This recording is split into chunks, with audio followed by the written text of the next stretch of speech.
The evening in a normal home in the 1700s did not begin with silence. It began with smoke, tired feet, and someone asking where the good spoon had gone. Before we step inside this candlelit little world, tell me this. Where are you watching from, and what time is it there also? Do not forget to subscribe to the Whisperin Historian. It keeps the fire warm, the candles glowing, and the old floorboards politely creaking for us. Now, let us step into an ordinary home in the 1700s. Not a palace, not a mansion, not one of those grand houses where a powdered gentleman could lose his wig and still have three servants searching for it. This is a normal home, a modest home, a place where the roof keeps out most of the rain, which everyone agrees is better than no roof at all. The year is 1768. The sun has already slipped behind the trees. The sky outside is turning the color of old pewter. A small wind moves along the lane and rattles the shutters. Inside the house, the evening is beginning. The family lives in a village somewhere in England. It could be in many places. The details change from region to region, but the feeling is familiar. A low room, a heavy wooden table, a hearth against one wall, a few stools, a bench, a cupboard with bowls, jugs, and precious little things that must not be broken. The floor is not fancy. It may be packed earth in poorer homes. It may be rough boards in a better one. Either way, it is cold in winter and dusty in summer. Nobody walks across it and says, "Ah, yes, very elegant." They walk across it and hope they do not step on a splinter, a chicken feather, or something worse. The hearth is the heart of the home. It gives heat. It gives light. It cooks dinner. It dries socks. It smokes at the worst possible moment. The fire has been burning low through the afternoon. Now it is fed again. A few small logs go in. Some peat or coal might be used, depending on the place and money. The fire wakes slowly. First it glows, then it cracks. Then it gives the room that orange light, which makes everything look softer than it really is. The mother of the house, Anne, bends near the hearth. She is not dressed like a lady from a painting. Her skirt is plain. Her apron is marked from the day. Her sleeves are rolled. Her hands have done a great deal since dawn. They have kneaded bread, carried water, mended cloth, wiped faces, lifted pots, and probably pointed at one child with deep disappointment. Her husband Thomas comes in from outside. He is tired in the way people were often tired in the 1700s. Not, "I answered too many emails" tired. This is, "My bones have had a full conversation with mud" tired. He has been working since morning. He might be a farm laborer. He might rent a small piece of land. He might do seasonal work. The exact job changes with the family, but the rhythm is the same. Work begins early. Work ends when light, weather, and hunger allow it. He ducks under the doorway because old houses often seem built for people who enjoyed head injuries. He removes his hat. He shakes off the cold. Anne looks at him and says nothing dramatic. This is not a theater. This is marriage in a small house. She sees he is tired. He sees she is tired. Their faces say enough. Near the fire, two children sit on a bench. Their names are Will and Martha. Will is 9, Martha is 6. They are both hungry, but they are trying to behave. This heroic effort lasts around 3 minutes. Will pokes the ash with a stick. Martha tells him not to. He does it again because history is full of poor choices. Anne turns her head. But that is all. Will stops at once. In homes like this, the evening meal matters. It is not grand. It is not arranged in courses. No one is asking whether the sauce pairs nicely with the fish. There may be pottage simmering in a pot. It is thick, warm, and made from whatever the family has: oats, barley, peas, onions, cabbage, carrots, herbs, and sometimes a little meat, if fortune has been unusually friendly. Bread sits on the table, cheese may appear. Ale or small beer may be poured, because water is not always trusted. Tea is becoming more common in the 1700s, but it is still a small luxury for many families.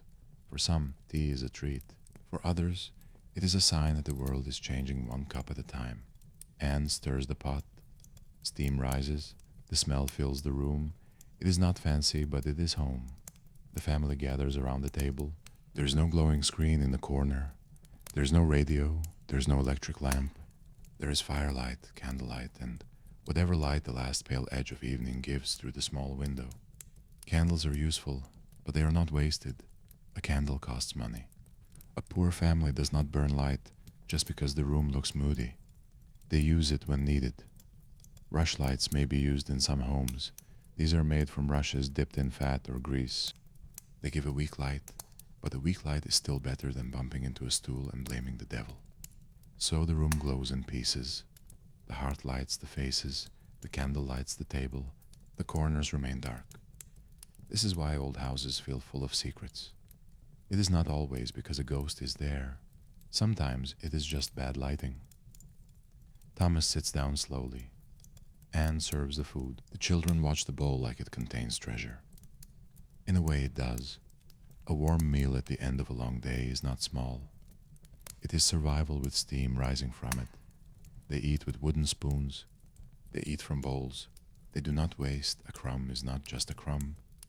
It is wheat that had to be grown, cut, ground, baked, and paid for in labor. The family eats quietly at first. Hunger has a way of making conversation wait. Then the talking begins. Thomas speaks of the weather. The weather is never boring when it can ruin your food, your roof, your road, your shoes, and your entire year. Rain matters. Frost matters. A late spring matters. A bad harvest is not a headline. It is empty bowls. Anne mentions that the neighbor's daughter is to be married. This brings a small spark of interest. Marriage in the village is not only romance, it is work, land, family, money, reputation, and whether the young man owns more than confidence and one tired cow. Martha asks if there will be cake. Anne says perhaps. Will asks if he can go. Thomas says only if he stops making faces at old Mrs. Baker. Will insists he has never made faces at old Mrs. Baker. Everyone at the table knows this is a bold lie. Outside, the lane grows darker. A few other homes show small lights. Smoke rises from chimneys. Somewhere a dog barks. Somewhere a cartwheel complains. A neighbor shuts a door. The village settles into evening. In a normal home in the 1700s, darkness changes the mood. Day belongs to work outside. Evening belongs to the hearth. The family may not call it cozy, but it has that feeling. It is close. It is simple. It is crowded. It smells of wool, smoke, bread, stew, damp boots, and human life. Privacy is limited. Very limited. A modern person might call it open concept. The family would call it, we only have one main room. Please stop using strange words. Many activities happen in the same space. Cooking, eating, mending, washing small items, telling stories, scolding children, praying, warming hands, and sometimes sleeping. In poorer homes, beds may be in the main room or in a small loft. Children might share beds. Adults might sleep behind a curtain or in a simple bed near the wall. Nobody has a private bedroom with a plant, a writing desk, and a tiny candle called Autumn Whisper. The room is shared because life is shared. After supper, the work is not finished. Evening is not pure rest. Anne clears the bowls. Martha helps by carrying one spoon very slowly, as if it is royal treasure. Will brings in more wood. Thomas checks a tool near the hearth. A handle has loosened. He will fix it because tools are expensive. Replacing something is not the first thought. Repairing is. The 1700s home is a kingdom of mending. Clothes are mended, shoes are patched, pots are fixed if possible. A broken chair may be repaired again and again until it has the personality of a wounded soldier. Anne sits with sewing near the fire. She patches a shirt. The stitches are small and neat. Her eyes are tired, but the work must be done. Clothing takes time and money. Cloth is valuable. A shirt does not become useless because of one tear. It becomes a project. Martha watches her mother's hands. She may learn the same skills soon, if she has not already. Children in the 1700s do not live in a world built around childhood as we know it today. They play. Yes, they laugh. They get muddy. They ask strange questions. But they also help. They fetch water. They gather sticks. They watch younger children. They scare birds from fields they carry. Sweep, stir, hold, and learn. Will sits near his father. Thomas shows him how to smooth the wooden handle. Will listens with deep seriousness. Then he asks if the handle could be used as a sword. Thomas sighs. Some things never change. In another corner, An older woman sits near the fire. She is Anne's mother, Margaret. She lives with the family because old age is a family matter. There are no modern retirement homes waiting around the bend. If you're lucky, your family keeps you close. Margaret has seen many winters. Her face is lined like an old map. She complains about the cold, the youth, the bread, the draft, and the way nobody respects turnips anymore. Everyone knows she complains, because she is still alive enough to do it. That is a kind of blessing. Margaret tells stories. This is one of the great evening entertainments of the 1700s. Stories fill the dark. Some are family stories, some are village stories, some are old tales with fairies, warnings, clever wives, foolish men, lost travelers, and animals that speak only when it is least convenient. Tonight she tells the children about a man who followed the strange light across the marsh. Will leans forward. Martha moves closer to Anne. Thomas pretends not to listen, but he is absolutely listening. The fire pops at the perfect moment. Margaret pauses because she knows timing. People in the past may not have had streaming services, but they understood suspense. Anne rolls her eyes, though she smiles. She has heard this story many times. The man in the tale survives, of course. Margaret does not kill him off tonight. Martha is too young for that ending. Instead, the strange light leads him home after he promises never to mock an old woman again. Margaret looks directly at Will when she says this. Will suddenly finds the floor very interesting. In some homes, the family might read from the Bible. If someone in the house can read, reading may be part of the evening. Literacy is spreading in the 1700s, but it is not equal everywhere. A Bible, prayer book, almanac, or chapbook might be read aloud. An almanac can be important. It gives dates, weather predictions, farming advice, feast days, market times, and curious bits of information. It is the small household internet of its age, except it does not show you a recipe and then tell you someone's life story for 10 pages before the ingredients. Thomas takes down a small book. His reading is slow but steady. The room quiets, even Margaret stops complaining for almost a full minute. He reads a short passage, the children listen, Anne keeps sewing, the fire breathes gently. Outside the night deepens. The house sounds different in the dark. Wood shifts. The roof creaks. Wind presses at the walls. A mouse might move behind the wainscot. Everyone hears it. No one is surprised a normal home in the 1700s is not sealed from nature. Nature comes in through cracks, under doors, through smoke, in damp air, in fleas, in lice, in the smell of animals, and sometimes in the actual animals. A cat may sit near the hearth. If the family has one, it is not just cute. It is staff. The cat hunts mice and acts like it owns the place. This part is historically accurate and also true forever.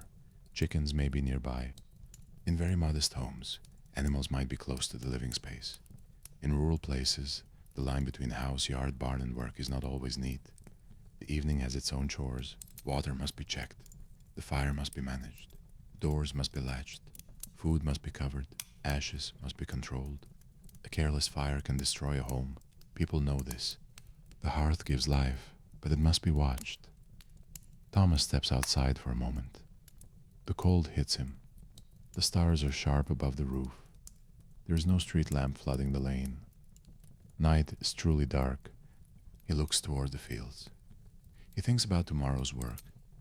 There is always tomorrow's work in the 1700s. The future often arrives wearing muddy boots. Inside, Anne prepares the children for bed. This is not a sweet little scene with soft pajamas and a glowing nightlight. It is warmer than that, and rougher too. The children may sleep in simple linen shifts. They may share a bed or a mattress filled with straw, wool, feathers, or whatever the family can afford. Bedding is valuable. Clean bedding is even more valuable. Fleas are not invited, but they often come anyway. Martha protests that she is not tired. She says this while leaning sideways with her eyes half closed. Anne agrees that Martha is clearly wide awake. Martha does not detect the sarcasm. Will wants one more story. Thomas says he can have one tomorrow. Will asks if tomorrow is certain. Margaret says nothing is certain except cold feet and taxes. This seems fair. The children settle near the sleeping place. Anne tucks them in as well as she can. The room is colder away from the hearth. Warmth is not evenly spread. The best place is near the fire. Everyone knows this. Everyone wants it. Nobody says it too loudly. Families have rules about space, even when no one writes them down. After the children are quiet, the adults remain awake for a while. This is the softer part of evening. The day has finished shouting. The room is dim, the fire is lower. Anne's sewing slows. Thomas rubs his hands. Margaret dozes, then wakes herself with a small snort and pretends nothing happened. Anne and Thomas speak of money. Not loudly. Money talk in a small home is never far away. Rent may be due. Bread may cost more. Shoes may need repair. A tool may have broken. A child may need cloth. Work may be uncertain. The 1700s is not one simple world. Some families are secure, some are always near trouble. Many live between those two places. A good harvest can bring relief. A bad one can bring fear. The family does not speak like historians. They do not say, "We are experiencing economic pressure in the 18th century." They say, "We must make it last." Anne looks at the remaining bread. Thomas says he may find extra work next week. Anne nods. They both know May is a small word with a heavy coat. Yet the evening is not only worry, there is warmth too. Thomas tells Anne about a man at work who slipped in the mud and blamed the goose. Anne laughs. It is a quiet laugh, because the children are nearly asleep. The laugh changes the room. For a moment, life feels lighter. This is important. Ordinary people in history were not only suffering. They joked, they teased, they flirted, they got annoyed, they told stories badly, they burned dinner. They enjoyed a good cup of ale. They laughed at neighbors. They loved their children. They worried about the roof. They watched the weather. They lived full human lives, even when those lives left fewer records than kings and generals. That is why a normal evening matters. It shows us the past breathing, not marching, not conquering, just breathing. In some homes, evening may include spinning. Wool or flax might be worked by women and girls. The spinning wheel is not only a charming old object from fairy tales, it is labor. Thread must be made. Cloth must come from somewhere. The soft shirt on the back begins with many hours of work. Anne may spin when light allows. She may card wool. She may knit. She may mend. Hands are rarely idle. If hands are idle, someone may soon ask why. Thomas may sharpen a knife. He may repair a basket. He may carve a peg. He may check a strap. In the 1700s, small tasks fill the edges of the day. They are not hobbies in the modern sense. They are maintenance. Life has to be maintained constantly. The candle burns lower. Anne notices because candles are counted in the mind. Every inch of light has a cost. She trims the wick. The flame steadies. Shadows move across the wall. The room feels smaller now. Outside, the village is quiet. A distant door closes. A horse shifts in a stable. The church tower stands against the sky. Time in the village is shaped by bells, seasons, markets, church days, sunrise, sunset, and hunger. A clock may exist in some homes, but many people do not live by minutes the way we do. They live by tasks. When the cow is milked, when the bread is ready, when the light fades, when the field needs work, when the baby cries, when the fire dies. Margaret wakes again and says the room is colder than it was in 1742. Nobody can prove this, nobody tries, she adds. That people were tougher then. Thomas says people always say that. Margaret says that is because it is always true. This debate has existed since the beginning of time. Somewhere in a cave, an old person probably said the younger generation did not gather berries properly. Anne smiles down at her sewing. This little argument is part of the evening. It belongs there like the fire and the cracked cup. Later, Thomas bars the door. Doors in the 1700s are not just decoration. Night can bring danger, theft exists, travelers pass, animals roam, bad weather comes. A latched door gives comfort, maybe not total safety, but enough to sleep. Anne checks the embers. The fire must not blaze all night, but it must not be lost completely if possible. Starting a fire can be work. Keeping embers alive matters. Ash is arranged. The room dims further. The family prepares for sleep.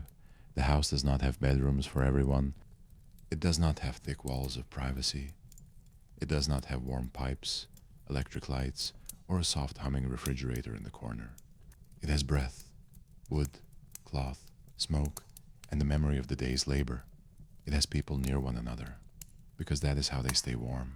It has a hearth that glows like a small sun. Thomas removes his shoes.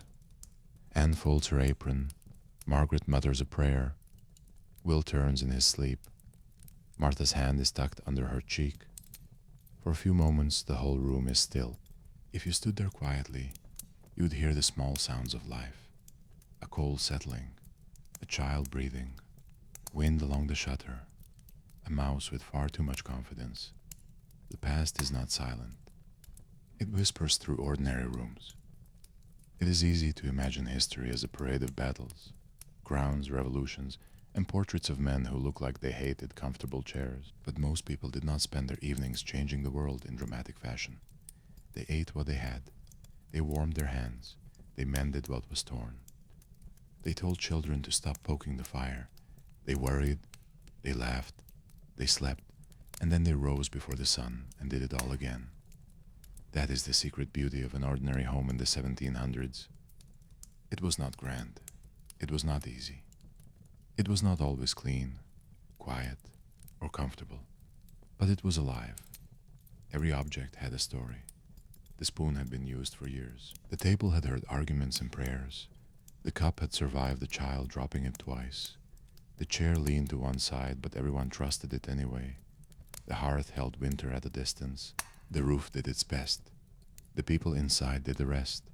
As the last candle is pinched out, the room falls into darkness. Not complete darkness. The embers still glow. They paint the walls with a faint red light. The family sleeps close outside. Frost begins to silver the lane. The stars watch over the village. The church bell is quiet.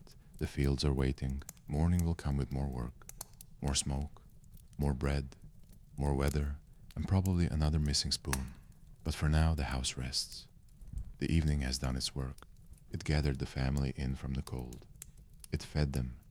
It warmed them. It gave them stories, worries, laughter, and a little peace. And if we listen gently through the crackle of the hearth and the breathing of the sleeping house, we can still hear it. A normal evening. A normal home. A small life in the 1700s. And somehow, not small at all. I hope you've fallen asleep by now. Sweet dreams, and see you in the next video.